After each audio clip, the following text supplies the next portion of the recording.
Assalamualaikum warahmatullahi wabarakatuh. Semoga para sahabat, sedulur Kang Pandi Official selalu diberikan kesehatan, keberkahan, kelancaran serta selalu dalam lindungan Allah Subhanahu wa Ta'ala. Amin. Saat Nabi Muhammad SAW wafat, Nabi Khidir alaihi salam hadir dan menyaksikan. Ibnu Mas'ud berkata, ketika Rasulullah SAW telah mendekati ajalnya, beliau mengumpulkan kami sekalian di kediaman ibu kita Siti Aisyah. Kemudian beliau memperhatikan kami sekalian sehingga berderailah air matanya dan bersabda, "Selamat datang bagi kamu sekalian dan mudah-mudahan kamu sekalian dibelas kasihani oleh Allah. Saya berwasiat agar kamu sekalian bertakwa kepada Allah serta mentaatinya. Sungguh telah dekat hari perpisahan kita dan telah dekat pula saat hamba yang dikembalikan pulang kepada Allah Ta'ala dan menemui surganya. Kalau sudah datang saat ajalku, hendaklah Ali yang memandikan, Fadal bin Abbas yang menuangkan air, dan Usamah bin Zaid yang menolong keduanya.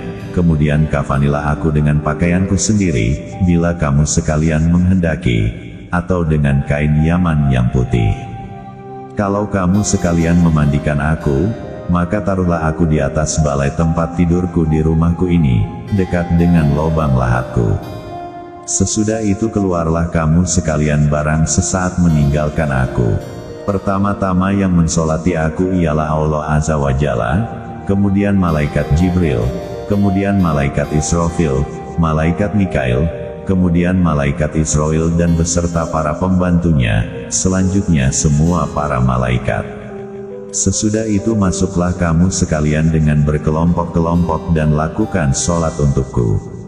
Setelah mereka mendengarkan ucapan perpisahan Nabi Muhammad SAW, mereka para sahabat menjerit dan menangis seraya berkata, "Wahai Rasulullah, Engkau adalah seorang utusan untuk kami sekalian, menjadi kekuatan dalam pertemuan kami dan sebagai penguasa yang mengurus perkara kami.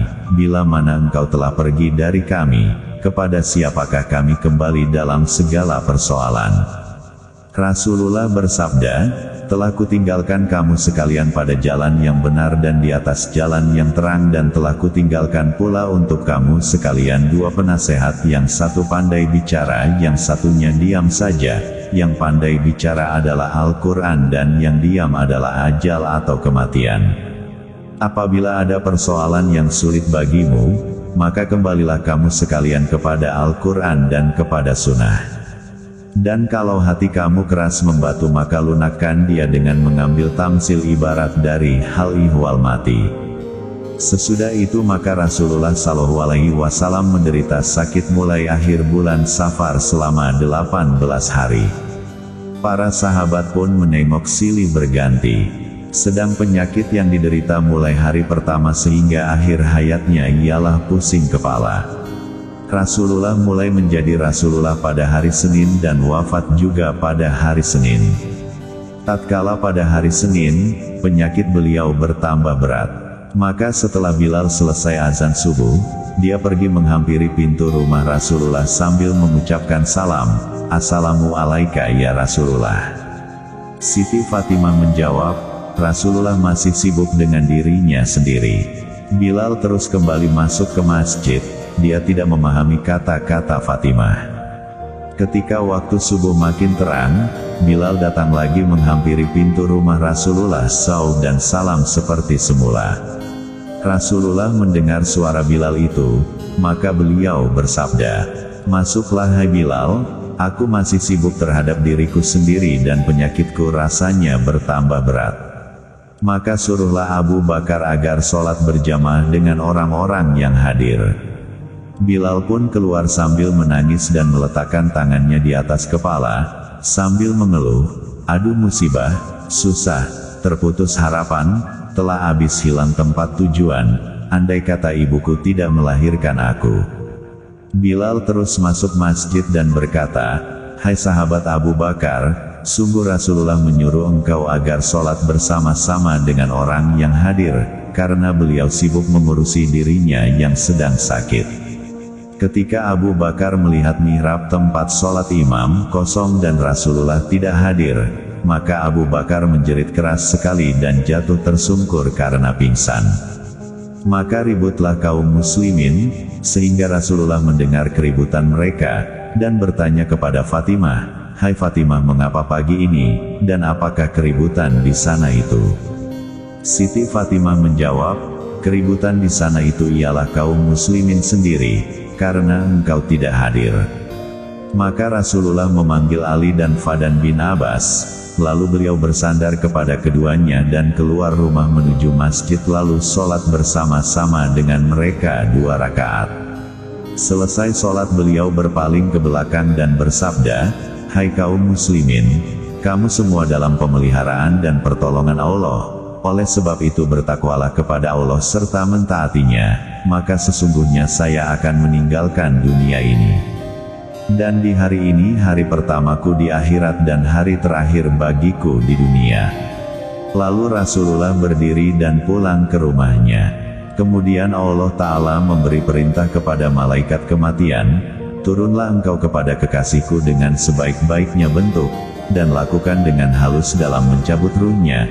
Kalau dia mengizinkan kamu masuk, masuklah, dan kalau tidak mengizinkan maka janganlah masuk dan kembalilah."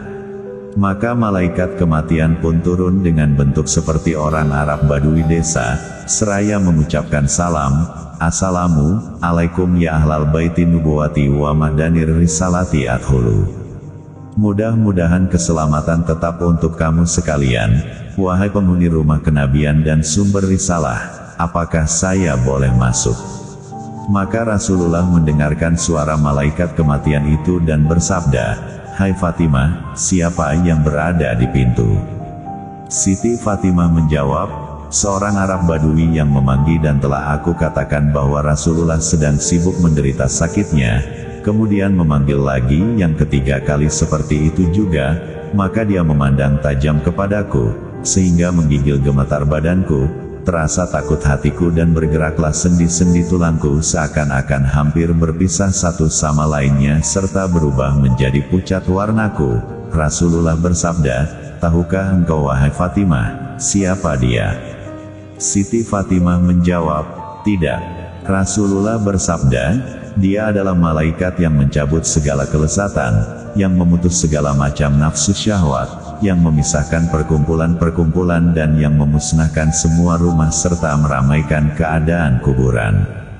Maka menangislah Siti Fatimah, dengan tangisan yang keras sekali sambil berkata, "Aduhai celaka nantinya, sebab kematiannya Nabi yang terakhir, sungguh merupakan bencana besar dengan wafatnya orang yang paling takwa, terputusnya dari pimpinannya para orang-orang yang suci serta penyesalan bagi kami sekalian karena terputusnya wahyu dari langit, maka sungguh saya terhalang mendengarkan perkataan engkau, dan tidak lagi bisa mendengarkan salam engkau sesudah hari ini."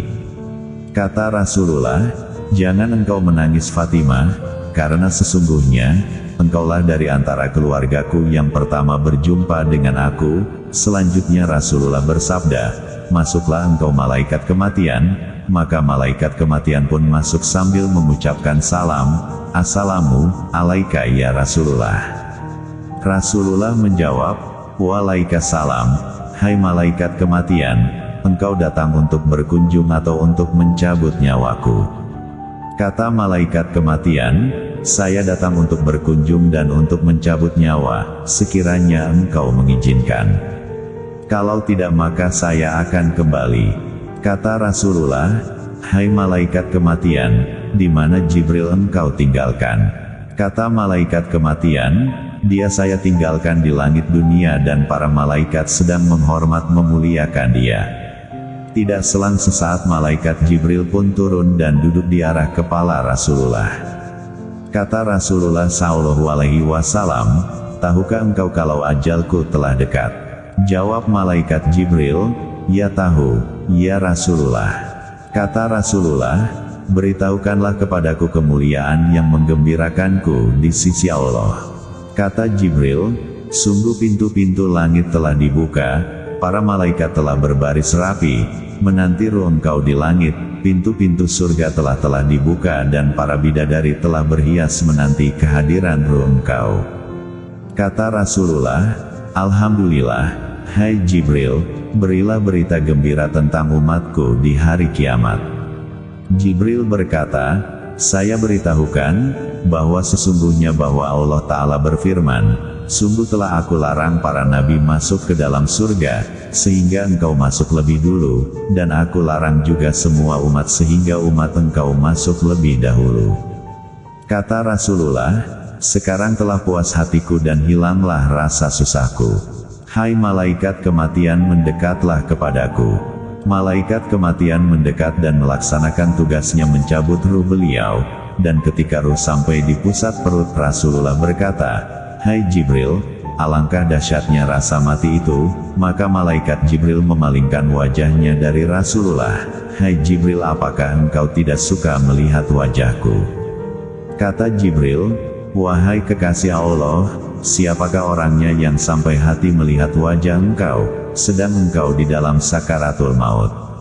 Anas bin Malik berkata, ketika ruh Nabi Muhammad sampai di dada beliau bersabda, "Aku wasiatkan agar kamu sekalian menjaga sholat dan apa-apa yang menjadi tanggunganmu." Maka, masih saja beliau berwasiat dengan keduanya itu sampai putuslah perkataannya. Kata Ali, "Sungguh Rasulullah ketika menjelang akhir hayatnya telah menggerakkan dua bibirnya dua kali, dan ketika saya mendekatkan telinga, saya mendengarkan beliau mengucapkan dengan pelan-pelan, 'Umatku, umatku.'" Maka ruh Rasulullah dicabut pada hari Senin bulan Rabiul Awal. Seandainya dunia ini akan kekal bagi seseorang, niscaya Rasulullah di dunia ini akan kekal. Diriwayatkan, bahwa Ali telah membaringkan jenazah Rasulullah untuk dimandikan. Tiba-tiba ada suara dari sudut rumah yang mengatakan dengan keras sekali, "Muhammad, jangan engkau mandikan karena dia sudah suci dan disucikan." Maka timbullah keraguan-raguan pada diri Ali terhadap suara itu. Kata Ali, "Siapa engkau sebenarnya? Karena sesungguhnya Nabi Muhammad telah memerintahkan untuk memandikan." Tiba-tiba ada suara lain yang mengatakan, "Wahai Ali, mandikanlah dia, karena sesungguhnya suara yang pertama tadi adalah suara iblis terkutuk, sebab dengki terhadap Muhammad SAW, maka dia bermaksud agar beliau dimasukkan ke dalam kubur tanpa dimandikan." Kata Ali, "Semoga Allah membalas kebaikan kepadamu, sebab engkau telah memberitahukan bahwa tadi itu suara iblis terkutuk, maka siapakah engkau?" Suara itu menjawab, "Saya adalah Nabi Khidir, menghadiri jenazah Nabi Muhammad." Selanjutnya Alira memandikan jasad Nabi Muhammad. Fadal bin Abbas dan Usamah bin Zaid radhiyallahu an yang menuangkan air, dan malaikat Jibril telah datang dengan membawa obat penahan kehancuran jasad dari surga. Kemudian mereka mengkafani beliau serta menguburnya di kamar Siti Aisyah, di tengah malam Rabu, sedang Siti Aisyah berdiri di atas kubur Nabi Muhammad sambil berkata, "Hai orang yang belum pernah mengenakan pakaian dari sutra, dan belum pernah tidur di atas ranjang yang empuk. Hai orang yang keluar dari dunia sedang perutnya belum pernah kenyang meskipun dengan roti, dengan gandum kasar. Hai orang yang memilih tidur di atas tikar daripada balai ranjang. Hai orang yang tidak tidur sepanjang malam karena takut siksa neraka sair."